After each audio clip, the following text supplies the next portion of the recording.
Assalamualaikum warahmatullahi wabarakatuh. Selamat pagi semuanya. Selamat pagi Bapak Triokta Sulfakimiawan, SIKOM MM. Perkenalkan, saya Putra Dilia dengan NIM 1101210045. Di sini saya akan menjawab soal ujian akhir semester mata kuliah pengantar manajemen. Soal pertama. Praktek manajemen hampir sama tuanya dengan perkembangan peradaban. Tetapi studinya secara sistematik boleh dikatakan masih belum lama diterapkan.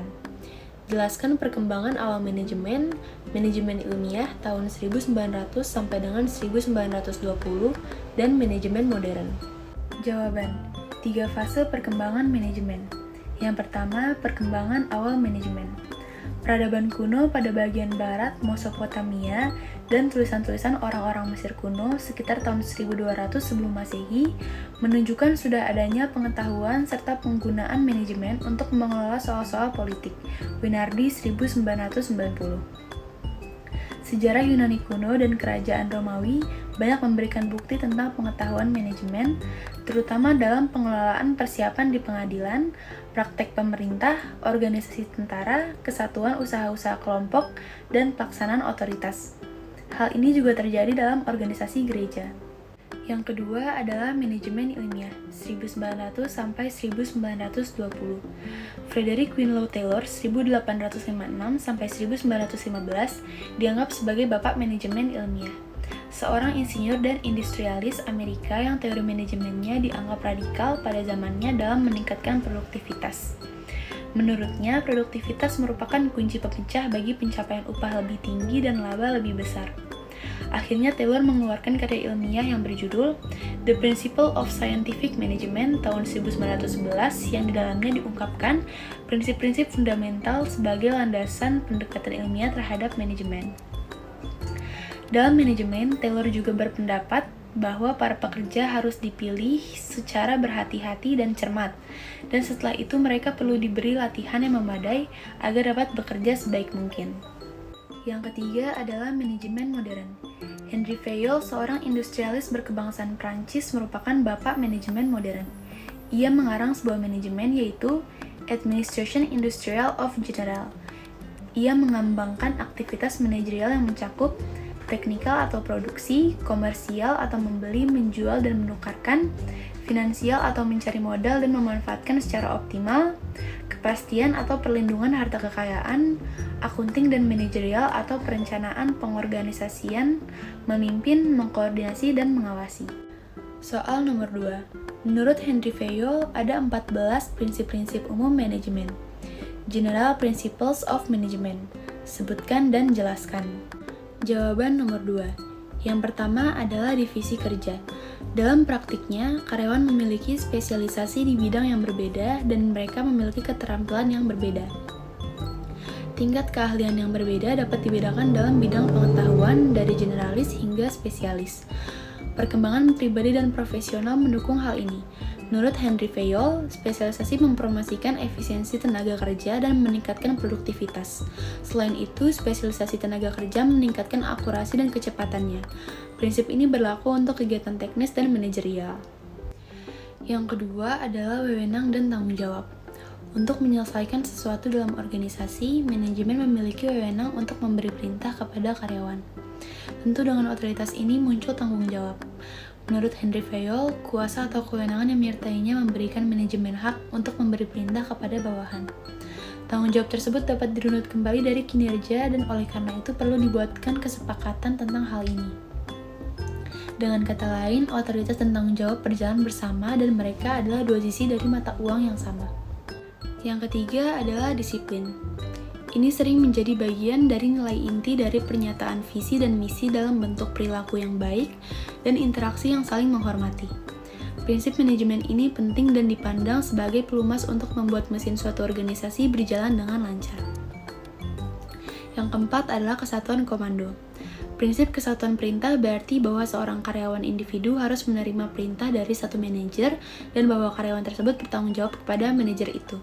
Jika tugas dan tanggung jawab terkait diberikan kepada karyawan oleh lebih dari satu manajer, ini dapat menyebabkan kebingungan yang dapat menyebabkan kemungkinan konflik bagi karyawan. Dengan menggunakan prinsip ini, tanggung jawab atas kesalahan dapat dibangun dengan lebih mudah. Yang kelima adalah kesatuan arah. Prinsip ini adalah tentang fokus dan persatuan. Semua karyawan menyampaikan aktivitas yang sama yang dapat dikaitkan dengan tujuan yang sama. Semua kegiatan harus dilakukan oleh satu kelompok yang membentuk tim. Kegiatan ini harus dijelaskan dalam rencana tindakan. Manajer pada akhirnya bertanggung jawab atas rencana ini dan dia memantau kemajuan aktivitas yang ditentukan dan direncanakan. Area fokus adalah upaya yang dilakukan oleh karyawan dan koordinasi. Yang keenam adalah subordinasi kepentingan individu. Selalu ada berbagai macam kepentingan dalam sebuah organisasi. Agar organisasi berfungsi dengan baik, Henry Fayol menunjukkan bahwa kepentingan pribadi berada di bawah kepentingan organisasi atau etika. Fokus utama adalah pada tujuan organisasi dan bukan pada individu. Ini berlaku untuk semua tingkatan di seluruh organisasi, termasuk para manajer. Yang ketujuh adalah remunerasi. Motivasi dan produktivitas dekat satu sama lain sejauh menyangkut kelancaran organisasi. Prinsip manajemen ini berpendapat bahwa remunerasi harus cukup untuk membuat karyawan tetap termotivasi dan produktif. Ada dua jenis remunerasi, yaitu non-moneter atau pujian, tanggung jawab lebih, kredit, dan moneter atau kompensasi, bonus, atau kompensasi finansial lainnya. Pada akhirnya, ini tentang menghargai upaya yang telah dilakukan. Yang kedelapan adalah derajat sentralisasi. Manajemen dan otoritas untuk proses pengambilan keputusan harus seimbang dalam suatu organisasi. Ini tergantung pada volume dan ukuran organisasi termasuk hierarkinya. Sentralisasi menyiratkan konsentrasi otoritas pengambilan keputusan di manajemen puncak atau dewan eksekutif. Berbagi kewenangan untuk proses pengambilan keputusan dengan tingkat bawah atau manajemen menengah dan bawah. Disebut sebagai desentralisasi oleh Henry Fayol. Henry Fayol mengindikasikan bahwa sebuah organisasi harus berjuang untuk keseimbangan yang baik dalam hal ini. Yang kesembilan adalah hierarki. Hierarki muncul dengan sendirinya dalam organisasi tertentu. Ini bervariasi dari manajemen senior atau dewan eksekutif hingga level terendah dalam organisasi. Prinsip hierarki Henry Fayol menyatakan bahwa harus ada garis yang jelas di wilayah kewenangan dari atas ke bawah dan semua manajer di semua tingkatan. Ini dapat dilihat sebagai jenis struktur manajemen. Setiap karyawan dapat menghubungi manajer atau atasan dalam situasi darurat untuk menantang hierarki, apalagi jika menyangkut laporan tentang musibah kepada manajer atau atasan langsungnya. Yang ke-10 adalah pesan. Menurut prinsip ini, karyawan dalam suatu organisasi harus memiliki sumber daya yang tepat yang mereka miliki, sehingga mereka dapat berfungsi dengan baik dalam suatu organisasi. Selain tatanan sosial atau tanggung jawab pengelola, lingkungan kerja harus aman, bersih, dan rapi. Yang ke-11 adalah ekuitas. Prinsip manajemen ekuitas seringkali terjadi pada nilai-nilai inti suatu organisasi. Menurut Henry Fayol, karyawan harus diperlakukan dengan baik dan setara. Karyawan harus berada di tempat yang tepat dalam organisasi untuk melakukan hal yang benar. Manajer harus mengawasi dan memantau proses ini dan mereka harus memperlakukan karyawan dengan adil dan tidak memihak. Yang ke-12 adalah stabilitas masa jabatan personil. Prinsip manajemen ini mewakili penyebaran dan pengelolaan personel dan ini harus seimbang dengan layanan yang disediakan dari organisasi. Manajemen berupaya untuk meminimalkan pergantian karyawan dan memiliki staf yang tepat di tempat yang tepat. Area fokus seperti perubahan posisi yang sering dan pembangunan yang memadai harus dikelola dengan baik. Yang ke-13 adalah inisiatif. Henry Fayol berpendapat bahwa dengan prinsip manajemen ini, karyawan harus diperbolehkan untuk mengekspresikan ide-ide baru. Hal ini mendorong minat dan keterlibatan serta menciptakan nilai tambah bagi perusahaan. Inisiatif karyawan adalah sumber kekuatan bagi organisasi menurut Henry Fayol. Ini mendorong karyawan untuk terlibat dan tertarik. Yang ke-14 adalah esprit de corps, yang berarti berjuang untuk keterlibatan dan kesatuan karyawan. Manajer bertanggung jawab atas pengembangan moral di tempat kerja, secara individu dan di bidang komunikasi. Esprit de corps berkontribusi pada pengembangan budaya dan menciptakan suasana saling percaya dan pengertian. Soal nomor 3. Secara umum, teori-teori pengambilan keputusan berbeda antara satu dengan yang lain. Brinklow 1977 menyebutkan 6 aliran dalam pengambilan keputusan. Sebutkan dan jelaskan. Jawaban nomor 3 yaitu, yang pertama, aliran birokratik. Teori ini memberikan tekanan yang cukup besar pada arus dan jalannya pekerjaan dalam struktur organisasi.